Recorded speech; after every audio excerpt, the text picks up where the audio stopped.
Bonjour à tous, c'est Grégory, ça me fait plaisir de vous retrouver. Je vous ai pas fait de vidéo depuis cet été parce que plein de projets sur le feu, je vous en parlerai dans les prochaines. J'avais pas trouvé non plus le système pour pouvoir faire beaucoup de vidéos parce que bon, vous n'êtes pas obligé de le savoir, mais installer une caméra dans un restaurant et faire des prises de son avec le bruit des frigos et le trafic qu'il peut y avoir entre les fournisseurs et le perso, c'est quasi mission impossible, même pendant la coupure, je peux pas les empêcher, ceux qui veulent de rester, de rester. Donc voilà, j'ai trouvé un nouveau système, comme vous pouvez le voir sur ceux qui me regardent sur YouTube, parce qu'à mon avis, ça sera aussi un podcast. J'ai un micro, je me filme avec un iPhone, donc excusez-moi pour la qualité de la vidéo. Pour en revenir au fait, j'avais envie de vous parler aujourd'hui des tendances marquantes de 2017, avant qu'on passe à 2018, et surtout des tendances que j'ai pu tester au restaurant, parce que j'en ai testé pas mal. Je vais vous parler des deux plus grandes en fait que j'ai testées et qui ont fonctionné. En petit aparté, je voulais dire aussi que j'ai écrit un carnet de tendances sur mon e-book Comment booster mon restaurant. J'en ai fait une nouvelle version. Euh, Pourquoi j'ai écrit ce carnet? C'est parce que j'arpente les rues de Paris et j'ai vraiment de la chance d'habiter Paris parce que voilà, c'est un vrai laboratoire d'observation. On peut suivre la naissance de nouvelles tendances, de nouveaux concepts, de nouveaux comportements émergents. Voilà, c'est une ville formidable quand on est dans le domaine de la restauration, car l'inspiration est partout, les idées sont partout. Les entrepreneurs qui se lancent dans la restauration à Paris arrivent avec vraiment à chaque fois un nouvel élan, des nouvelles choses. Ils posent vraiment des nouvelles choses sur la table et moi je suis assez friand de tout ça et je vous en parle dans ce nouveau chapitre voilà, qui est disponible maintenant sur boostermonrestaurant.com ou sur Restaurateur où je mettrai sûrement un lien dans la description de la vidéo. Donc pour en revenir à ces tendances marquantes, mon premier constat est qu'encore une fois, majoritairement, les succès foudroyants de 2017 ont été axés sur de la restauration rapide, qui est en train de radicalement changer dans le bon sens, de plus en plus. Aujourd'hui, la restauration rapide n'est plus synonyme de balbouffe, bien au contraire. Mais surtout, moi, quand j'entends restauration rapide, aujourd'hui, j'entends nouveau concept. Donc, ce que j'en tire de tout ça, c'est que pour moi, les restaurateurs en général ont compris qu'ils devaient s'adapter à notre style de vie contemporain, pardon, qui évolue. Euh, Tout le monde évolue en fait. Les goûts changent, la manière de consommer bien évidemment avec. Donc pour généraliser cette tendance actuelle, maintenant on mise sur le sain, on mise sur la qualité. Les gens veulent manger rapidement et pour un prix bien sûr abordable. Ça, c'est vraiment une évidence. Moi-même, j'ai basé le concept de Mian Fan sur ces deux axes. Sauf que aujourd'hui, le client est un véritable scanner anti-malbouffe. Il va essayer de tout décoder. Il va essayer, bien évidemment, de rechercher les produits frais, le fait maison. Ça, c'était l'année dernière. Aujourd'hui, il va s'ajouter les recettes légères, healthy, équilibrées, voire même diététiques pour certains. Et c'est ce qu'on va appeler la tendance du fast good. Donc c'est pas nouveau. Cette tendance vraiment parle aux consommateurs pour deux raisons majeures. La première, c'est que chez de plus en plus de personnes, les choix alimentaires sont vraiment devenus les marqueurs de leur identité. Je veux manger mieux pour me sentir mieux. Je pense aux véganes, par exemple. J'en parlerai un peu plus tard. Moi, j'ai de plus en plus d'amis euh, qui sont pas forcément véganes, qui sont flexitariens, mais qui recherchent toujours le presque l'aspect thérapeutique dans ce qu'ils vont consommer au restaurant.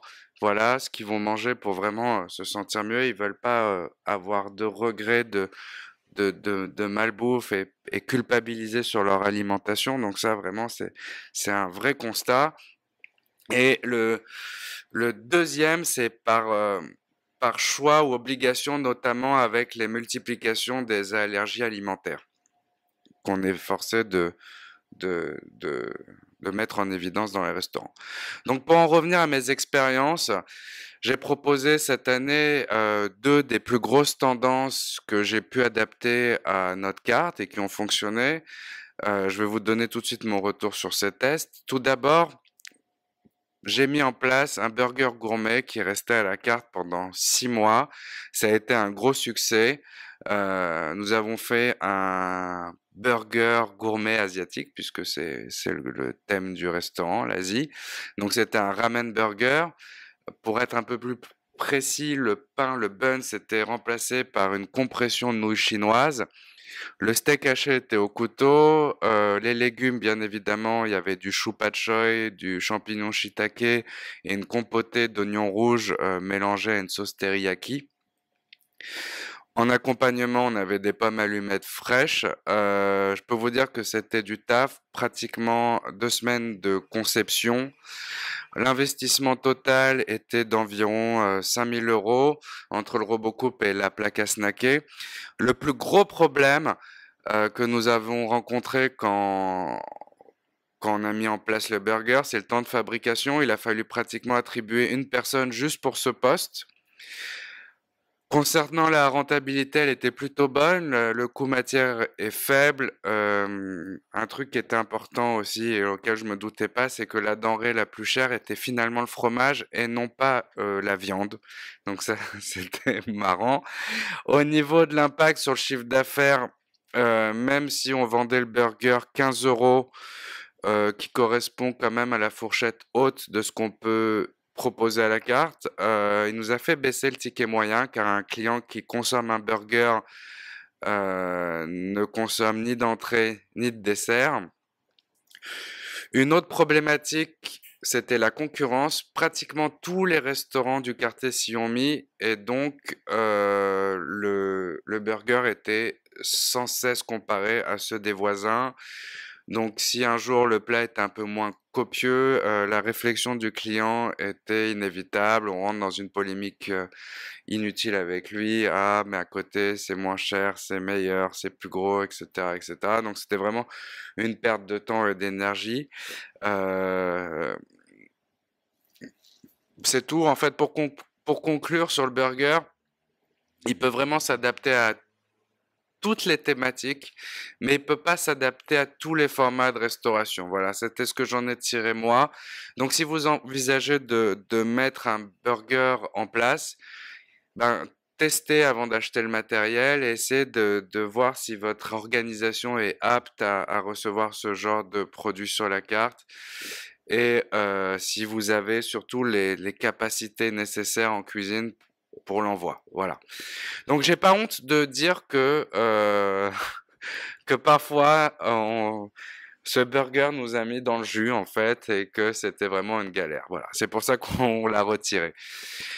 La deuxième tendance sur laquelle nous avons beaucoup misé, les véganes. Alors les véganes ne sont désormais plus une minorité, c'est une tendance qui sera de plus en plus forte dans dans les années à venir.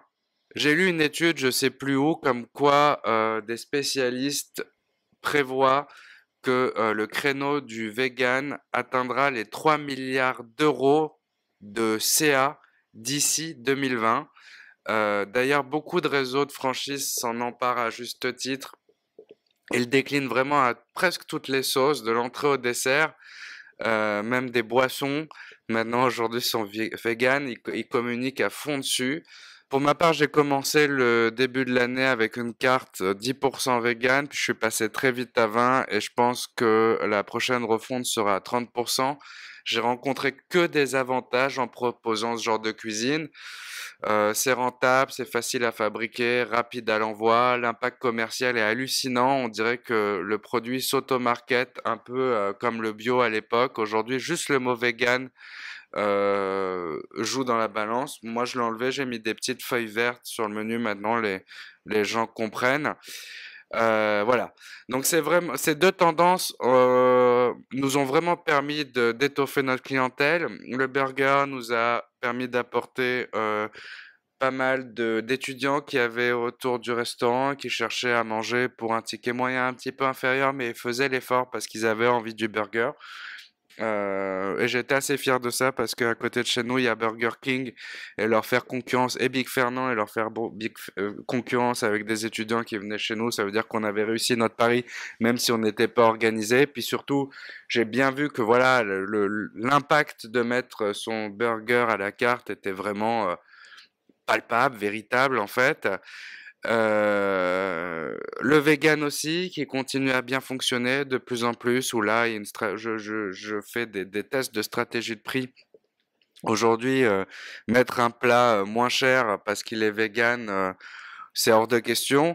Même limite le contraire, je pense que je vais faire des plats de plus en plus recherchés sur le vegan, sans leurrer le client, hein, où il y aura vraiment de la recherche et leur donner ce qu'ils ont envie, vraiment ce côté healthy, et pas brader le vegan, parce que sinon il pourrait très bien assimiler à un accompagnement. Donc je vais bien bosser là-dessus.